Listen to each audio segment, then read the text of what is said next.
Okay, today is July 7th and wanted to do a little update. Of course, I know I say this every time, so amazed by the Super Tunia bubblegum. Just want to say again that this is one single plant. So this is how big they have gotten so far, and they will probably keep growing until the first frost, from what I understand. So check that out. Absolutely amazing. And I've slacked a little bit on the fertilization, so I'm sure if you kept up with watering and fertilizing, they'd probably have a ton more flowers than what they do. But man, they are still just gorgeous. I'm just blown away. So that plant was like $7.99. This one was like, I got them at two different places. Actually, this one came in a smaller container than this one, and the flowers were smaller, the plant was smaller. This one was bigger. I think they were both like $7.99, $8.99, $7.99, which is worth it. I mean, for that giant of a plant. But yeah, this one was smaller, and I was worried, like, oh my gosh, they're gonna be different sizes. I should have got them both at the same place. I actually got them like weeks apart, I believe. But check them out. They look pretty much the same. Very proud of those. And then we have the Sombrero Sangrita coneflower. Absolutely gorgeous. Love the colors on this. I have noticed, if you can see how they're a little floppy right up here. They have plenty of water. The soil is nice and damp. You can see. Nice and damp soil. So it's not that they need water, it's just hot. I've noticed they do this when it's extremely hot outside. And then when it cools off, like this evening, they will go straight back up. But yeah, I've learned coneflowers do not like extreme heat. So I've been keeping it in the shade under the table here. And then we have the lemon verbena plant. Huge. Smells wonderful. Just like the Bath & Body Works limoncello or the L'Occitane lemon verbena soap and lotion. Oh, smells so good. Love it. And then the coleus still in their little pots, doing okay. I trimmed the tops of them. You can see right there yesterday. That stem right there. Trimmed that because they were starting to flower. And if you want your coleus to be nice and to last a while, you just have to cut the flowers off, just like basil. And then it has been so hot. The fuchsia here, it has no flowers left. I trimmed it up yesterday, deadheaded it, and they are not liking this heat. I'm wondering if I can keep these alive until like the fall comes.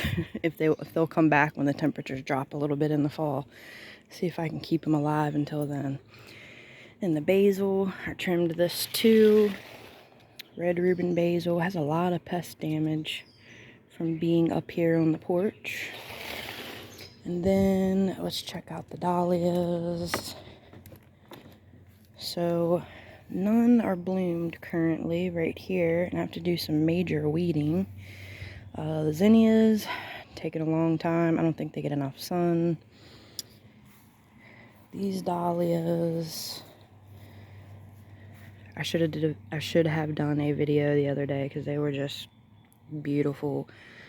Bunch of different colors: white, peach, yellow, red, pink, orange. But yeah, a lot of those are dying off. And then back there, the two zinnias, you can see a bunch of volunteer morning glory, which this year I just didn't plant any. I gave them away, ended up giving them to a friend. And but you can see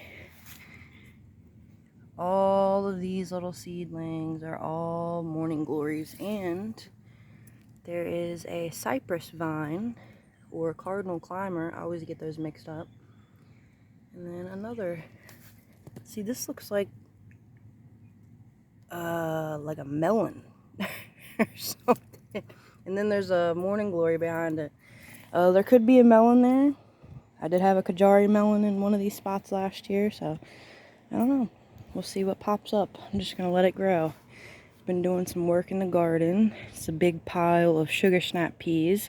I harvested all the seeds, and I got to get rid of that out in the woods. Plus there's a bunch of clippings from the tomatoes, sucker stems. I trimmed a bunch of leaves up. Give these guys some room to breathe. And look at all of the tomatoes. So we have the Brandy Boy there, and we did have one of those already. Actually, no. We had a Brandywine Black, and we had a Brandy Boy. And it was delicious. Absolutely delicious. And then we have, what is this? The German Johnson. The Big Rainbow. Cherokee Purple. Looks like some good tomatoes on there. And then the Brandywine Black. And then the Dr. Witchies. And then behind there, it's easier to see it from this side, but that's a giant Belgian. And that has a ton of tomatoes on it. I pulled up all of the radishes that were here. They were overgrown. The bees were loving the flowers, but there's a new type of like stink bug that was, they were all just like having like a massive, I don't want to say it, I want to get my video taken down. They were having a giant mate fest on all of the flowers of the radishes, so I had to pull those up. You can see a skunk has been digging there, and I have these zinnias here. I'm just gonna stuff a bunch of different extra stuff that I have left over in there and see how they do. And then some beets back there that are overgrown. Zinnia, you can see another zinnia there. Coleus back there. Another coleus. Another skunk hole. And then the salvia. I called this the sage in the last video, but this is the blue bedder salvia. I don't know if it gets enough sun right here, but we'll see. Hosta, dianthus looks good. Peppers are coming along nicely. You can see all of the little baby peppers on this. And this probably is, I think this is a Tabasco, but this is a shady spot too, so probably not enough sun for that. There's nothing in that bucket, I just haven't moved it yet. But the peppers look great. Dill is getting huge. The Puma pepper is getting huge. Artichoke, nice and big. And then we have some little lanterns on the ground cherry. You can see all those. And ground cherry flowers are so cute. The tiniest little flowers you've ever seen. There's one right there, closed up. Oh, here's one. Look how tiny these are. Right there. That's as big as the flowers get. So cute. And then they form these little lanterns. And then inside, you can feel, if you squeeze it a little bit, ground cherry, if it got pollinated. And then we have a Gazania starting to open up. That's so exciting. I can't wait for these. Or did it already open up? I can't tell. It actually looks old. Oh, I hope I didn't miss it. There's another one right there starting to open up. More peppers back here. You can see all of these jalapenos, little babies. Tunisian Bach. Oh no, this is a poblano. And they are very weird looking poblanos. It actually looks like a, what do you call them? The things you get in a jar. Peperoncini. They actually look like peperoncinis. I don't think that's a poblano. I don't know, we'll see. Then we have a habanero plant, the massive dill, This dill is over 5 foot tall. I'm 5'5", and this thing is taller than me. Wild. Then we have an early girl, bunch of tomatoes. Plant looks really nice and healthy. Whew, it is smoking hot out here. And then we have all the watermelon plants, some extra plants that I need to get in the ground. Kajari melons, that's actually a volunteer sugar rush peach. Another sugar rush peach. And nasturtium. And then we have, this is the Ananas Noyer. Another jalapeno. All of the extra tomatoes. And poor zinnia that got left in the tray. And it still popped out a little flower. Marigolds are getting huge. That poor nasturtium, I think it's getting cooked. I just watered yesterday and it rained and it's still dry. Like everything's already getting dry again. Sugar baby watermelon, Kajari melon, I thinned those out. You can see the Isis candy cherry tomatoes starting to blush. And then we have the Dollar Tree cherry tomatoes. And we have the pink bumblebee. Let's see if I can get it to focus. And I didn't know they were grape shaped. I thought the pink bumblebee was just a regular round cherry tomato. And then we have the pink oxheart, Supertunia Bordeaux. Absolutely gorgeous. You don't have to deadhead these, but I like to. Just think it makes it look a little bit neater to get the dead stuff off. Love having flowers all scattered through the garden. Oh, and that's another thing I was gonna say. So this year, you can just see the crazy mix of flowers and vegetables, just all intertwined, all intermixed. This is what's known as a potager garden. It's French, and I believe the literal meaning is like kitchen garden. But putting all of these flowers, all just stuffing them everywhere in the garden, has helped so much with like pest damage. It's like there's so many different things in so many different places that the pests are just overwhelmed with choices, and so they're leaving everything alone for the most part.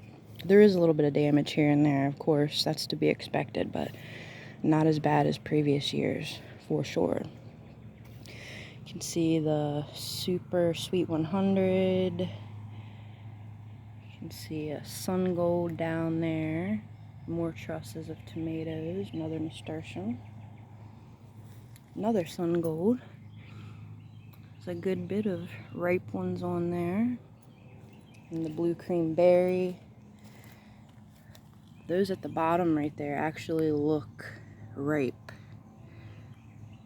They start to get like a little bit of yellow, a little peachy tone to them. So I'll have to let my husband know because that's his absolute favorite tomato. Not mine, I don't care for it.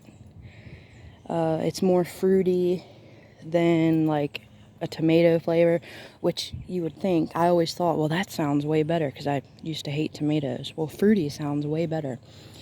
No. It's just like you're biting into, to me, personally, in my opinion, like a flavorless grape. It has like that hint of fruitiness, but no sweetness, if that makes sense. Fruitiness. And then we have another pink bumblebee. We have the Dr. Witchies right here, another one.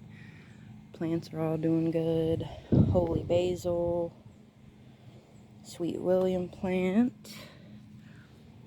I can't believe it looks that crispy out here, because like I said, I just watered yesterday. I mean, I soaked these beds, and it rained. More Sweet William, another Dr. Witchy. And then we have the calendula, strawberry blonde calendula, another poblano. This is not a poblano. That has to be like a pepperoncini or peppercini, however you say it. No. Poblano plants are huge, and poblano peppers are huge. I mean, they're like almost as big as a bell pepper, just like an elongated bell pepper. There's no way that's a poblano. I don't know. Could be wrong. I don't think I am now. And then we have the Mexican sour gherkin here, just going wild. It's probably going to overtake this whole entire fence. I hope my neighbors don't care. You can see the little cucamelons. Little tiny babies. So excited. This is just one plant. I gave the other one away. I didn't think I needed it. I'm glad I only went with one, because check it out. All the way to the top and starting to go back down. One single plant. That's all you need. And then we have the lavender here, Supertunia Vista Paradise. And then the Rose Marvel Yarrow, Tree of Hell, and probably about 15 more yesterday that I yanked out. We have the coneflower looking lovely. Oh, and the gazania here, getting its cute little leaves. Poor coleus, poor amaranth, poor nasturtium. I was supposed to take some of these to a family member's house and plant them, but we've been so busy. And as you can see, they're starting to dwindle, and they're just like languishing out here in the heat.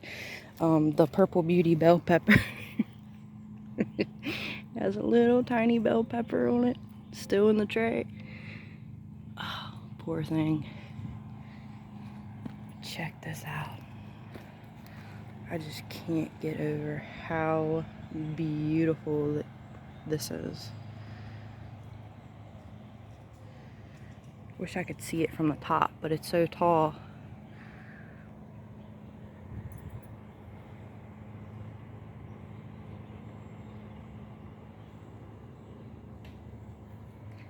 I have sat out here and stared at these flowers and gotten so many pictures and videos. I'm so proud of these. I'm so excited. They're always covered in bees. The bees love them. You can see that little fuzzy girl right there doing her job. Working 9 to 5 in the coneflowers. And we got more coneflowers back there. Love the color of those. I think those are my favorite color-wise. But they're going to have to be moved. You can see a gorgeous Tree of Hell back behind it that I'll have to pull. Blanket flower, the stair-step sunflowers. You see the zinnias, the bachelor's button, artichoke, vinca, foxglove. I stuffed this little patch right here. And like I've said before, I have no clue what I'm doing. I have no clue how big most of these are going to get or how much space they need. I just stuck them in the ground. Gonna see what happens. The Cosmo's getting huge. Love the foliage on that. Another gazania. The ranunculus, you can see they're all nice and crispy. I have the dill right here, still in this 4-pack. You can see it's starting to die off too. But the reason I have it there is because, well, it was on my porch, and there was a cute little garden spider building a web in it, and I didn't want her to die or get moved or get thrown away. So I brought the plant out here, which had her web in it. You can see her right in there. Brought her out here so she could make a better web there in all the flowers. The spiders are so wonderful for the garden. They kill a lot of the pests and take care of your plants. We have the Dr. Witchies. This one looks really bad. This bed is on a hill. Our whole entire yard is on like a slope, but this one has the most drastic slope here at the end. Kajari melon, Minnesota midget cantaloupe, Armenian yard-long cucumber. Check out the spoon tomato. Look how tiny they are. And they're so good. If you don't like tough skins on a tomato or a bunch of seeds, you probably won't like these. They're not very sweet. I cannot believe that I like them. They're kind of tart. Skins are tough, like I said. But man, I don't know. I think it's because they're so tiny. I probably wouldn't like a big tomato like that, but since they're so tiny, you can just pop a couple in your mouth at once. I just love them. And we have another big rainbow there. We have a Brandywine black. Cute little bee. And they really love these marigolds too.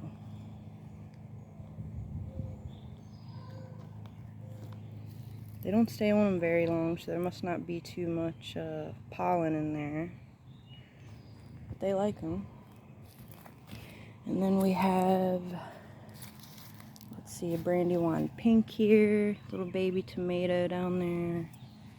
Poor Puma pepper. Poor Tunisian baccalauti. This bed is just so dry. So hard to keep like the soil moist in this bed. We have an early girl right here. This is the Dollar Tree beefsteak. Another early girl. The Wapsipinickin peach. See some little baby tomatoes on there. I wonder if they're fuzzy already. You can see some hairs. They're not shiny like other tomatoes they have. Yeah, you can see the fuzz. Ground cherry, artichoke, tree of hell, zinnia I popped in there. But yeah, garden's a little crispy. A couple things are struggling, but other than that, everything's doing pretty good. It looks so much better without these dead sugar snap peas up on the trellises, and everything can get a lot more sun now. So, but I think I'm going to water this garden, and I'll do another update in about a week.